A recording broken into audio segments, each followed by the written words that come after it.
Admiral Tavares Cone stood on the bridge of his flagship and looked at the stars. The Times, Eternal Mandate Times, was the largest warship in the Valorian Dominion. It stretched for 3 kilometers, from bow to stern.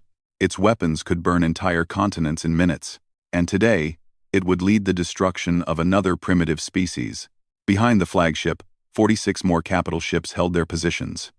200 cruisers formed protective rings around them. Over 1,000 smaller support vessels filled the gaps. Together, they created the famous crescent formation. This battle pattern had never been broken. Not once in 2,000 years of conquest. Cone clasped his 4-fingered hands behind his back. His gray skin reflected the soft blue light of the command screens.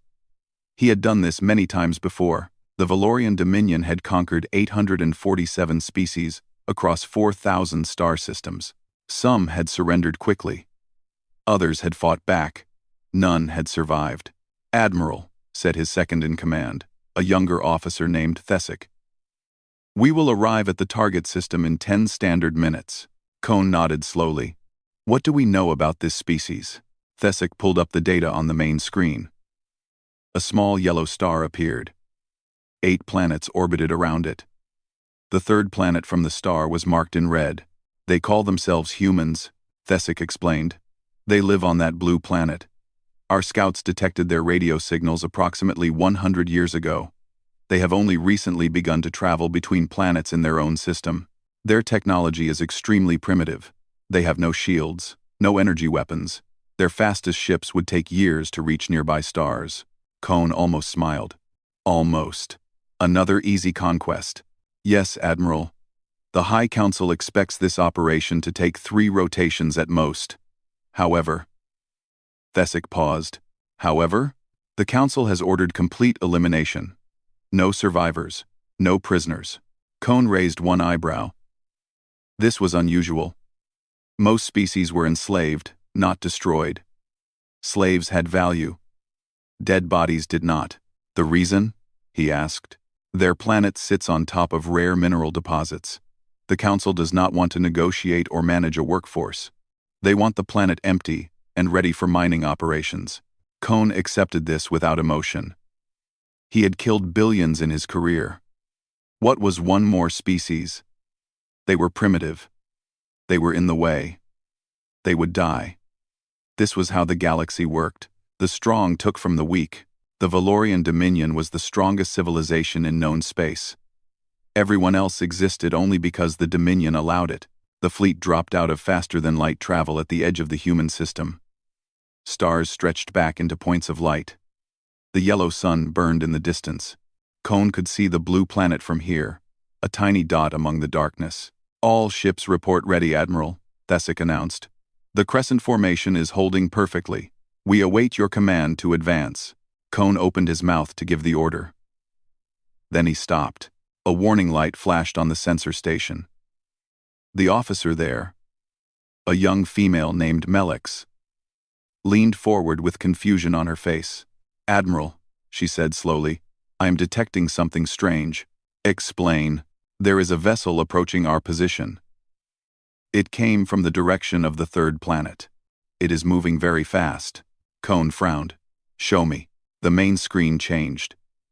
It zoomed in on empty space. For a moment, Cone saw nothing. Then, a small shape appeared. It was tiny. Compared to the massive warships of his fleet, it looked like an insect next to mountains. "What is that?" Thesic asked. Melix studied her instruments. Her confusion grew deeper. "I do not understand, Admiral. The vessel has no detectable power source. No energy signatures. No weapons systems. It appears completely dark. Dead. But it is moving faster than anything in our records." "How fast?" "It crossed 2 million kilometers in the last 30 seconds, and it is accelerating." A cold feeling touched Cone's spine. He had commanded fleets for 60 years. He had seen strange things in the dark corners of the galaxy. But a ship with no power source moving at impossible speeds? This was new. "Is it a weapon?" he asked. "Some kind of missile?" "Unknown, Admiral. It does not match any known design. Its shape is..." Unusual. Smooth. No visible engines. No visible anything. The bridge crew watched in silence as the tiny vessel grew closer. It was heading directly toward the center of their formation. Directly toward the flagship. "Should we fire, Admiral?" Thesic asked. Cone considered. 1,000 weapons were trained on that little ship. They could reduce it to atoms in seconds. But something held him back. Something about this felt wrong. "Open a communication channel," he ordered. "All frequencies. Demand identification." The communication officer worked quickly. "Channel open, Admiral." "Unknown vessel," Cone spoke in a commanding voice.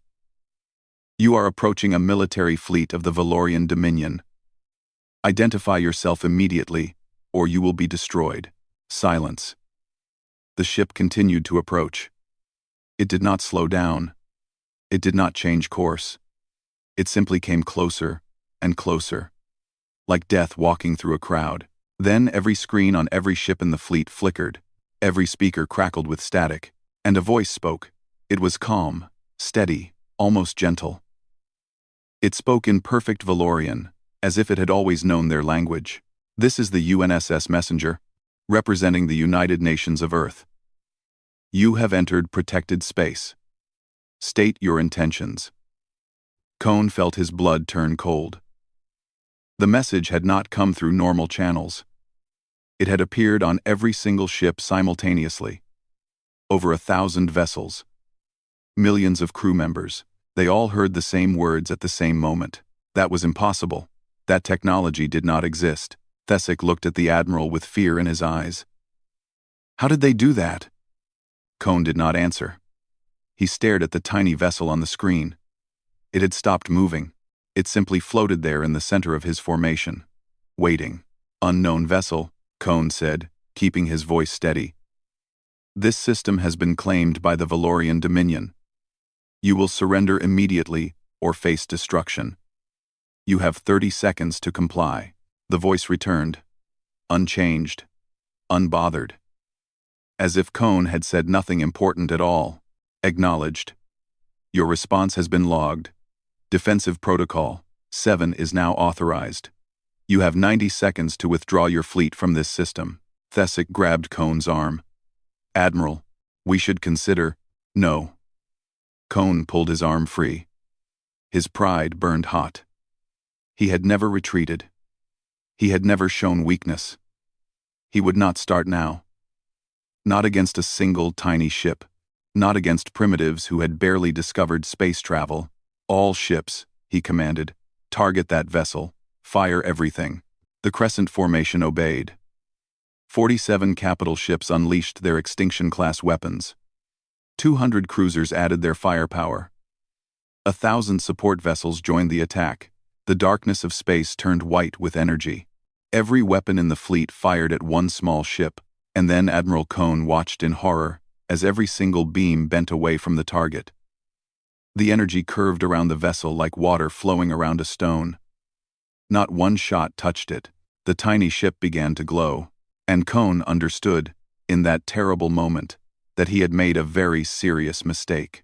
The glow around the small vessel grew brighter. Admiral Cone watched with wide eyes as the impossible happened right in front of him. Every weapon in his fleet had fired. Every beam had missed.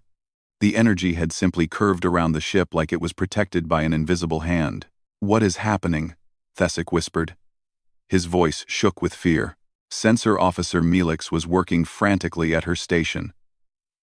Her fingers moved across the controls. Her face grew more confused with each passing second.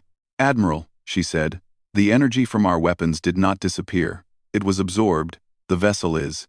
It is storing our attack inside itself." "That is impossible," Thesic said. "I know what I am seeing."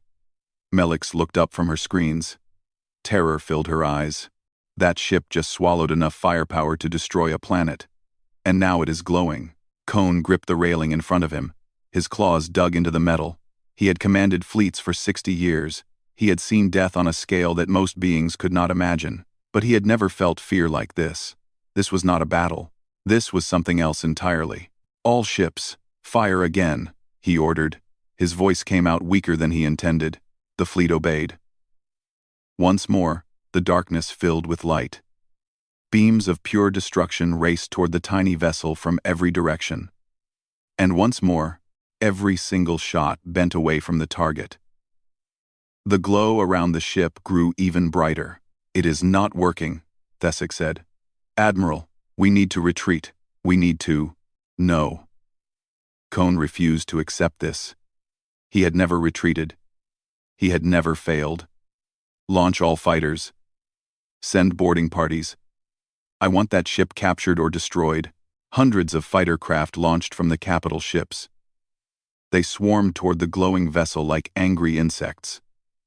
Small and fast, they carried specialized weapons designed to cut through shields and armor. Surely these would work. Surely numbers would matter. The tiny vessel moved. Cone blinked. One moment, the ship was floating in the center of the formation. The next moment, it was somewhere else. It did not fly. It did not accelerate. It simply appeared in a new location, as if space itself had folded around it. The fighters that had been heading toward it suddenly found nothing in front of them. Before they could turn around, the vessel appeared behind them.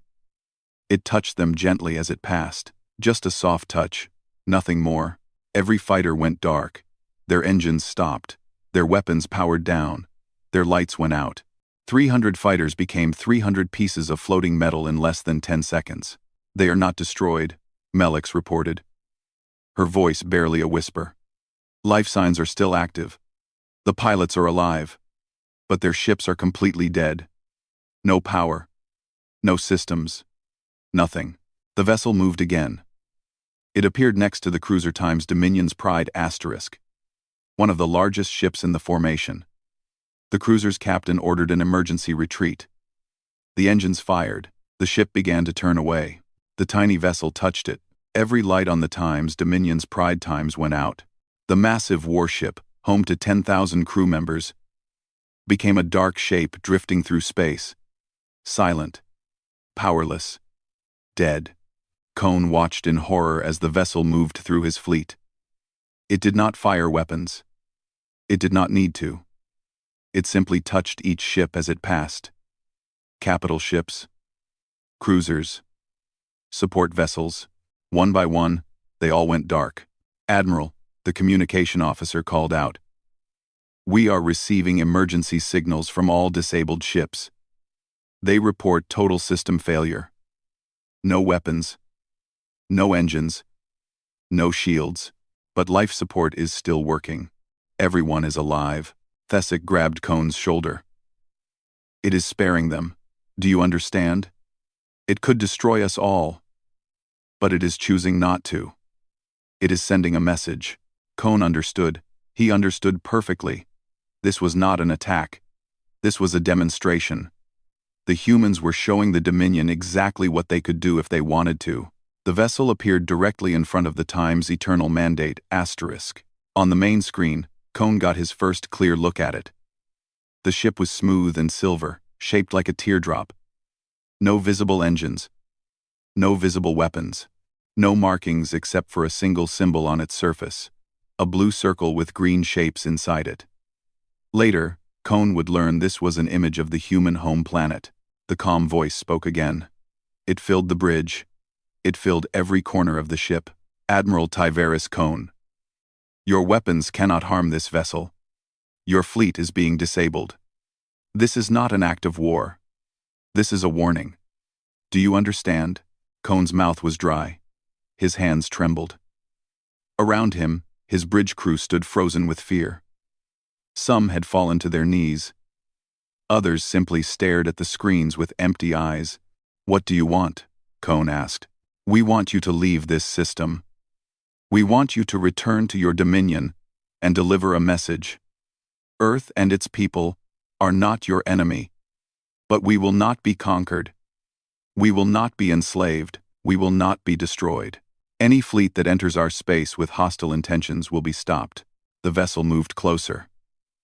It was now only a few hundred meters from the flagship's bridge. Cone could see his own reflection in its silver surface. "You came here to kill us all," the voice continued. Every man, woman, and child on our planet. We know this. Your council ordered complete elimination. We intercepted your communications months ago. We knew you were coming. Cone felt sick. They had known. All this time, they had known. And they had sent only one ship to meet an entire invasion fleet. Because one ship was enough. You could have destroyed us, Cone said slowly. Why did you not? There was a pause. When the voice spoke again, it sounded almost sad, because we remember what it feels like to want destruction. We remember wars that killed millions of our own people. We remember hatred and fear and violence. We spent centuries hurting each other before we learned to stop. We will not become what we once were. Not even against those who would kill us. The vessel touched the time's eternal mandate asterisk. The lights went out. The engines stopped. The weapons powered down. Every system on the greatest warship in the Valorian Dominion died in an instant.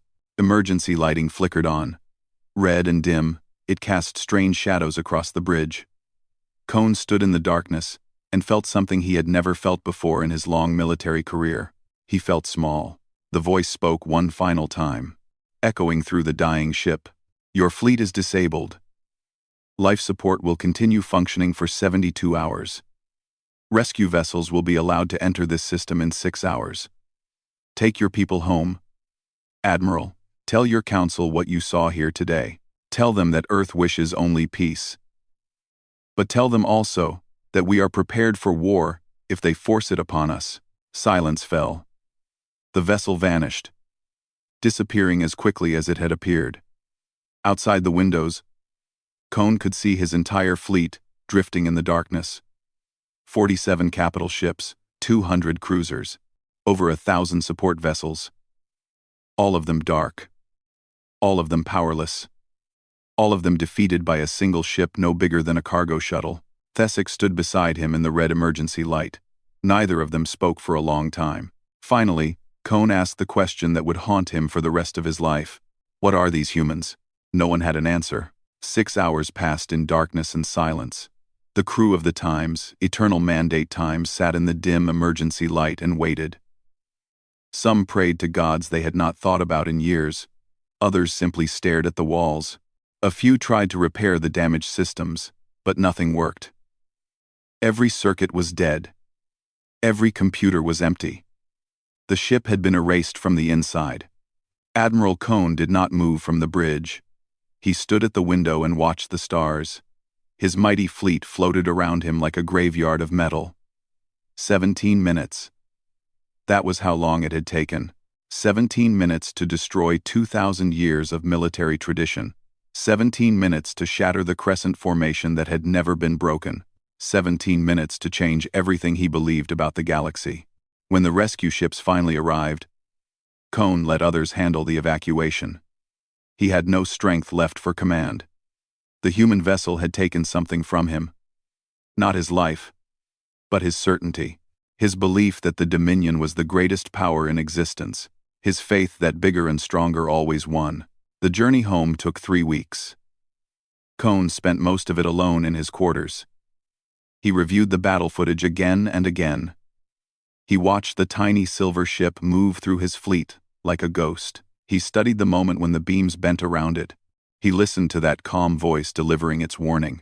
We remember what it feels like to want destruction. What kind of species said something like that? What kind of civilization had enough power to destroy an invasion fleet but chose not to? The Dominion did not show mercy.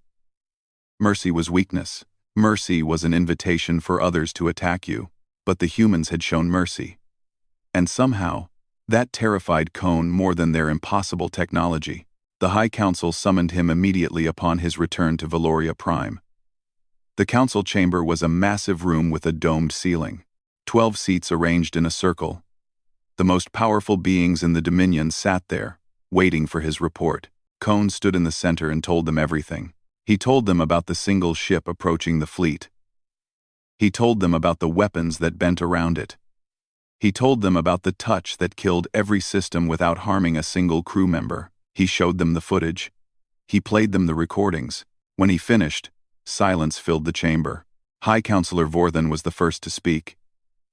He was ancient, over 400 years old, with skin like cracked stone. You are telling us that one small ship disabled your entire fleet? Yes, High Counselor. And this ship used no weapons, no missiles, no beams? Nothing we could detect. It simply touched our vessels, and they died. Counselor Thesara leaned forward. She was younger than Vorthen, but her eyes were just as cold. How is this possible? We have conquered 847 species. We have seen every technology in the galaxy. Nothing can do what you are describing. Cone had no answer. He had asked himself the same question 1,000 times. I can only report what I saw. Counselor, the humans possess technology far beyond anything in our records. They could have killed us all. They chose not to. Why? Vorthen demanded. Why spare you? Why send a message, instead of destroying the threat? I do not know, but I believe. Cone paused. He was about to say something dangerous. Something that might cost him his position, his reputation, even his life. But he said it anyway. I believe they wanted us to understand what we were facing. I believe they wanted us to have a choice. A choice? Thesara laughed coldly. The choice to leave them alone. Or the choice to send more ships and watch them all die. The council erupted in argument. Some demanded an immediate full-scale assault. Send every ship in the Dominion. Burn the human system to ash. Others urged caution. If one shuttle could defeat an invasion fleet, what would 100 shuttles do to the home world? Cone stood quietly in the center of the chaos. He did not join the argument. He already knew what the answer should be. He had known since the moment he watched his fleet go dark. After hours of debate, Counselor Vorthen raised his hand for silence. We need more information. We cannot make this decision based on one battle. We will send intelligence operatives to study these humans. We will learn their weaknesses. We will discover how their technology works. And then, we will decide. The council voted in agreement. Cone was dismissed. Months passed. The intelligence operatives did their work. They intercepted human communications. They studied human culture. They analyzed human history. Piece by piece, they built a picture of this strange species that had humiliated the greatest military power in the galaxy. What they found was confusing. The humans were young. Their civilization was barely 10,000 years old. They had discovered technology only a few centuries ago. Compared to the Dominion's ancient history, they were children. But what children they were!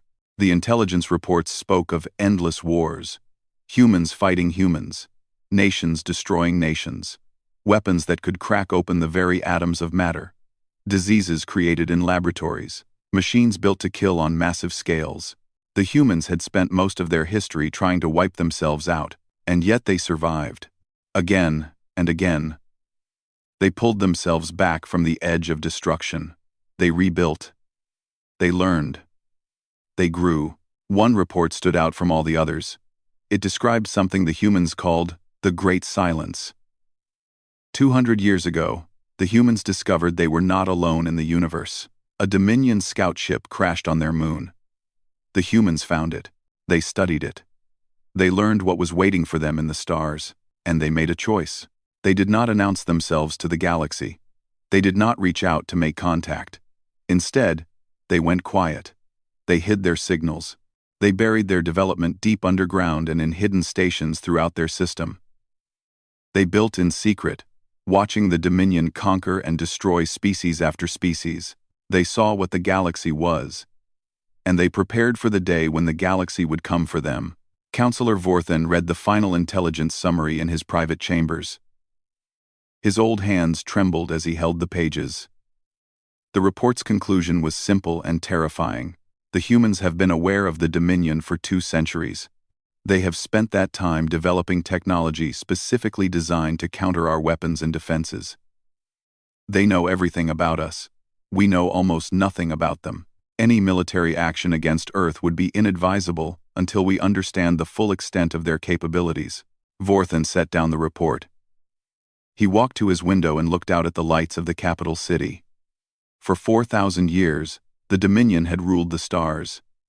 They had crushed every enemy. They had conquered every threat. Now, for the first time, they faced something they could not understand. Something that had watched them from the shadows, preparing and waiting. Something that had shown mercy when it could have shown destruction. A message arrived that night. It came through channels that should have been impossible to access. It appeared on Vorthan's private screen without warning. The message was short. Just a few words in perfect Valorian script. We would like to talk. If you are willing to listen, send a representative to the following coordinates. Come in peace, and you will be received in peace. We mean you no harm. We only wish to be left alone and to offer the same protection to others. Vorthan read the message 3 times. Then he called an emergency meeting of the High Council. The humans wanted to talk. And for the first time in 4,000 years, the Valorian Dominion was going to listen. The council argued for days about who should go. Some wanted to send a military commander. Show strength, they said. Do not appear weak. Others wanted to send a diplomat. Show respect, they argued. Do not provoke them further. In the end, they chose Admiral Cone. The decision surprised no one more than Cone himself. He had been disgraced. His fleet had been humiliated. His career was effectively over. Why would the council send a broken man to the most important meeting in Dominion history? High Counselor Vorthan explained it simply. You have looked into their eyes, Admiral. You have seen what they can do. You will not make the mistake of underestimating them. And, perhaps... The old counselor paused. Perhaps they will respect seeing a familiar face. They spared you for a reason. Cone accepted the mission. He had nothing left to lose. The coordinates led to a station at the edge of human space. It floated in empty darkness, far from any star or planet. As Cone's shuttle approached, he studied its design. The station was built like a wheel, spinning slowly to create gravity. Lights glowed from thousands of windows. Ships of various sizes were docked around its outer ring. Not all of them were human. Cone recognized some of the designs. There were vessels from the Kelthari, a species the Dominion had conquered 3 centuries ago. Ships from the Norvath, who had been wiped out entirely 50 years past. Craft from a dozen species that should have been dead or enslaved. They were not dead. They were here, under human protection. The docking was smooth and efficient. Human workers guided his shuttle into the bay with professional calm. When the doors opened, Cone stepped out to find a small group waiting for him. At the front stood a human female. She was short by Valorian standards, her skin a warm brown color, her hair turning gray at the edges. She walked with a slight limp. Her eyes were sharp and intelligent, but not unkind. Admiral Cone, she said in perfect Valorian. I am Captain Elena Vasquez. Welcome to Haven Station. I hope your journey was comfortable. Cone stared at her. This was not what he had expected. He had imagined warriors, giants, beings of terrible power, who could crush him with a thought. Instead, he saw a small woman with a limp and gray hair. You speak our language, he said. We have had 200 years to learn it. Vasquez smiled. It was a strange expression. Valorians did not smile like that. Please, follow me. We have prepared refreshments. I imagine you have questions. She led him through the station. The corridors were clean and bright. Beings of many species walked past them. Some nodded at Vasquez with respect. Others stared at Cone with obvious suspicion. A Valorian in uniform was not a welcome sight. They entered a small room with a table and chairs. Windows looked out at the stars. On the table sat cups of dark liquid and plates of unfamiliar food. Coffee, Vasquez said, pointing to the cups. A human drink. Bitter. But it helps us think. Please, sit. Cone sat. He did not touch the coffee. He simply watched the human female as she settled into her own chair. You are not what I expected, he admitted. What did you expect? Monsters, weapons, beings of terrible power. Vasquez laughed. The sound was warm and genuine. We are just people, Admiral. Short-lived, fragile, often foolish people. We get sick. We grow old. We die. The average human lives about 80 years. By your standards, we are barely insects. Yet you defeated my entire fleet with a single ship. The laughter faded. Vasquez nodded slowly. Yes, we did. And I imagine you want to know how. Any port. The question has haunted me for months. Vasquez picked up her coffee cup. She held it in both hands, staring into the dark liquid. 200 years ago, we found a crashed ship on our moon. Your ship. We pulled it apart, piece by piece. We studied every component. We learned what the galaxy was like: empires built on conquest, species crushed beneath the powerful. We saw what was coming for us. She took a sip of coffee. We had two choices. We could announce ourselves and hope for mercy, or we could hide and prepare. We chose to prepare. For 2 centuries? For 2 centuries. Every resource, every mind, every effort, all focused on one goal: making sure that when the galaxy came for us, we would be ready. Cone thought about this. 200 years of hidden development. 200 years of watching the Dominion conquer and destroy. 200 years of building weapons in secret while pretending to be primitive. The ship that attacked us, he said. What was it? We call it a messenger. It is not really a ship. It is more like a projection.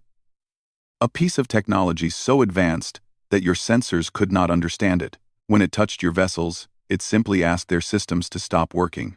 And they did. Asked. At the level we operate, Admiral, the difference between asking and forcing becomes very small. Vasquez set down her cup. We could have destroyed your fleet. We could have killed every single being aboard those ships. We chose not to. Why? The question hung in the air. Vasquez did not answer immediately. She looked out the window at the stars for a long moment. Because we remember, she finally said. We remember our own history. Wars that killed millions. Weapons that could destroy cities in seconds. We spent centuries fighting ourselves before we learned to stop. We know what it feels like to want destruction. To hate so much that you would burn everything just to win. She turned back to face him. Her eyes were sad. We will not become that again, not even against those who would destroy us. We have the power to conquer the galaxy, Admiral. We could crush the Dominion. We could burn your worlds and enslave your people. But if we did that, we would become exactly what we fled from. We would become you. Cone felt something shift inside him. He had spent his entire life believing that power was everything, that strength justified everything, that the weak existed to serve the strong. But here was a species with more power than the Dominion had ever imagined. And they chose not to use it for conquest. What do you want? He asked. We want to be left alone. We want to live in peace. And we want to offer that peace to others. Vasquez leaned forward. We have been watching the Dominion for 2 centuries. We have seen you destroy species, enslave entire worlds, burn planets for resources. We cannot stop all of it. Not yet. But we can offer sanctuary to those who escape. We can protect the survivors. She pulled out a small device and set it on the table. A holographic map appeared, showing dozens of star systems. These are species the Dominion has marked for destruction. Primitive worlds. Easy targets. We are offering them protection. Any fleet that attacks these systems will be stopped, just like yours was stopped. Cone stared at the map. He recognized some of the systems. They were scheduled for cleansing operations over the next decade. The Council will never agree to this, he said. The Council does not have a choice. Vasquez's voice was firm but not cruel. We are not asking for permission, Admiral. We are informing you of how things will be. Continue your empire if you wish. Keep your territory. Rule your people as you see fit. But the age of unchallenged conquest is over. There is now a line that cannot be crossed. She stood up and walked to the window, Her reflection floated against the stars. Take this message back to your council. We do not want war with the Dominion. We do not want to destroy you. We simply want you to understand that the universe has changed. There are now consequences for cruelty. There is now a price for genocide. Cone sat in silence, absorbing her words. Part of him wanted to reject everything she said, to declare defiance, to threaten retaliation, but he had seen the messenger move through his fleet. He had felt his ship die around him. He knew, with absolute certainty, that the humans meant every word. I will deliver your message, he said quietly. Vasquez turned and smiled at him. I know you will, Admiral. And perhaps, someday, you will understand why we chose mercy instead of destruction. Perhaps someday, you will be grateful. She extended her hand, a human gesture, he had learned, a sign of respect and agreement. Cone stared at the offered hand for a long moment. Then, slowly, he reached out and took it. Something had changed in the galaxy. Something had changed in him, and nothing would ever be the same again. Admiral Cone returned to Valoria Prime on a cold morning. The sky was gray with clouds. Rain fell softly on the landing platform as his shuttle touched down. A guard of honor waited to escort him to the council chamber, but their faces showed no honor, only fear and uncertainty. The news had already spread. Rumors of the human station, stories of the protected species, whispers of a power that made the Dominion look like children playing with toys. The capital city was tense. Everyone was waiting to hear what the Admiral had learned. The council chamber felt different when Cone entered.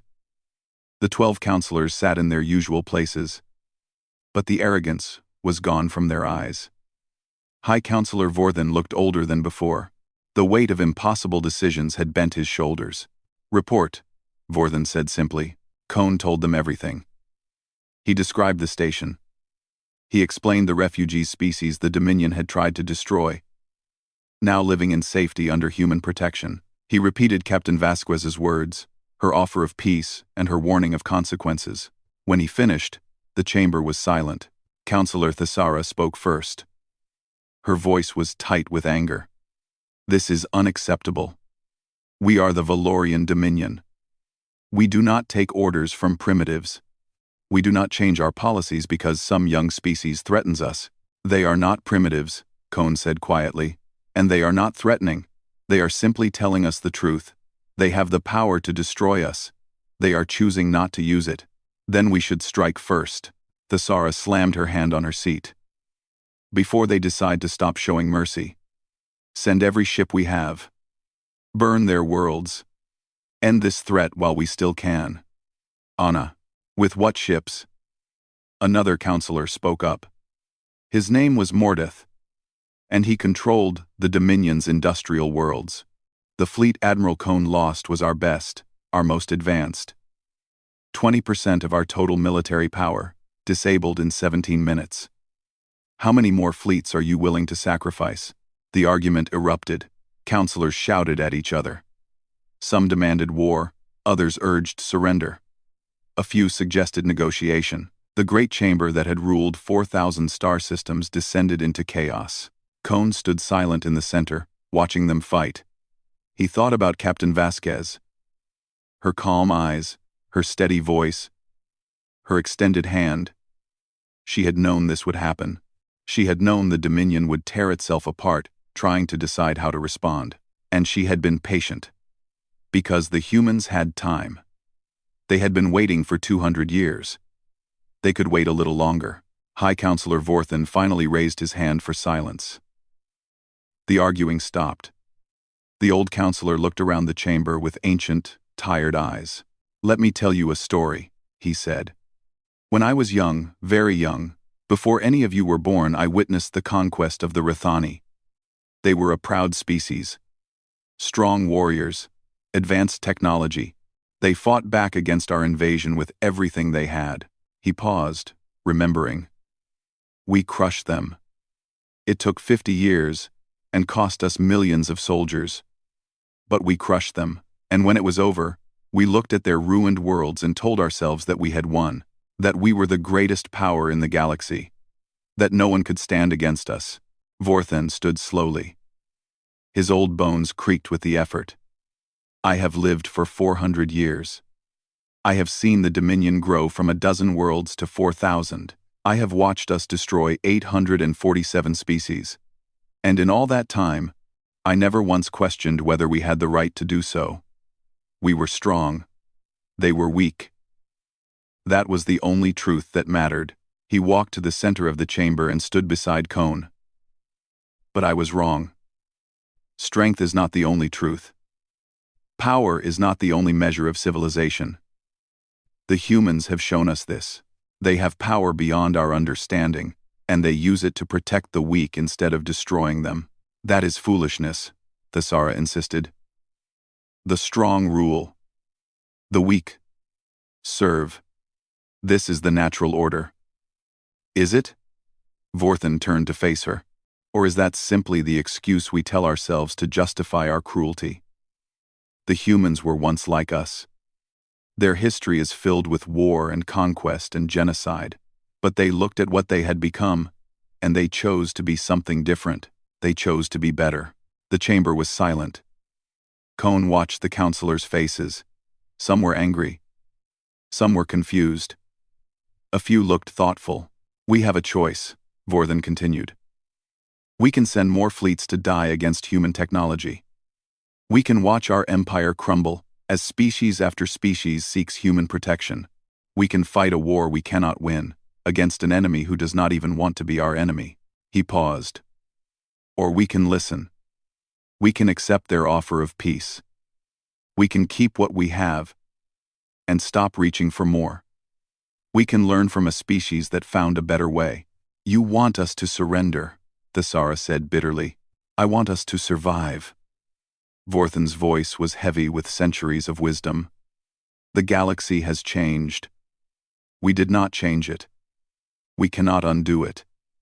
We can only adapt or die. The vote took 3 hours. When it was finished, the council had reached a decision by the narrowest of margins. 7 in favor, 5 against. The Valorian Dominion would accept humanity's terms. The announcement spread across the empire like fire. Some celebrated. Others raged. A few military commanders talked of rebellion, of striking out on their own. But as the days passed and more information emerged, even the most stubborn voices grew quiet. The humans had been watching for 200 years. They had mapped every military base, every shipyard, every weapon. They knew the Dominion better than the Dominion knew itself.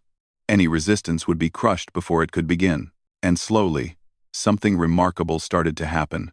Species that had lived in terror began to relax. Worlds that had been scheduled for destruction received news that they were now protected. Slaves who had never known hope suddenly saw a future where freedom was possible.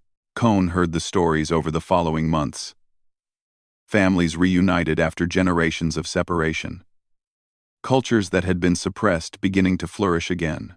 Children born into a galaxy where they would not have to fear the shadow of the Dominion. 1 year after his meeting with Captain Vasquez, Cone received an invitation.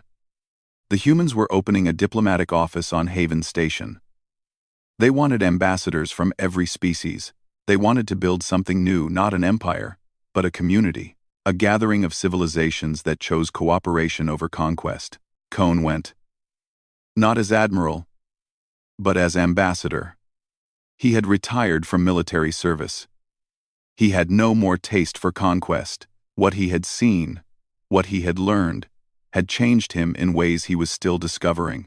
Captain Vasquez met him at the docking bay. She looked older than before. More gray in her hair, deeper lines around her eyes. But her smile was the same, warm and genuine. Ambassador Cone, she said. Welcome back, Captain Vasquez. He performed a Valorian gesture of respect. Thank you for the invitation. They walked together through the station. More species than before, more ships, more life.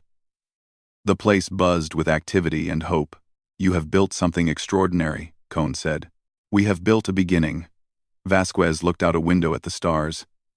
The hard work is still ahead, changing minds, healing wounds, learning to trust each other after centuries of war and hatred. It will take generations. But you believe it is possible? She turned to him. Her eyes held something he had not seen before, not in any Valorian, not in any conquered species, not in anyone. It was hope, but not the weak hope of the desperate. It was the strong hope of someone who had seen the worst and still believed in the best. I know it is possible, she said. Because we did it. Humans spent thousands of years killing each other.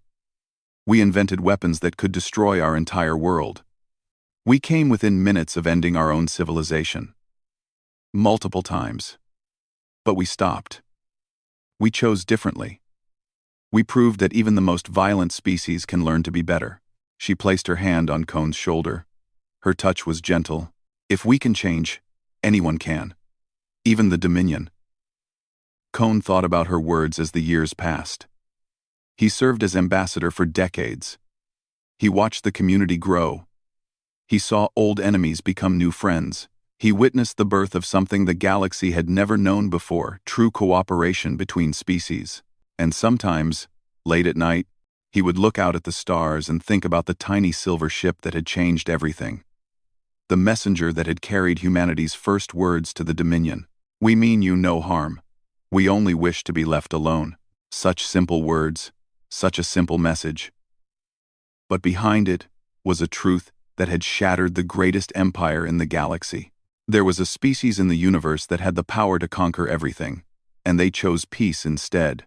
That was the real message. That was the real warning. That was the reason the Valorian Dominion had panicked when an unknown vessel shattered their battle formation. It was not the technology that frightened them. It was not the power. It was the mercy. Because in all their thousands of years of conquest, the Valorian Dominion had never once considered that the greatest strength might be choosing not to use strength at all. The humans had taught them, and the galaxy would never be the same.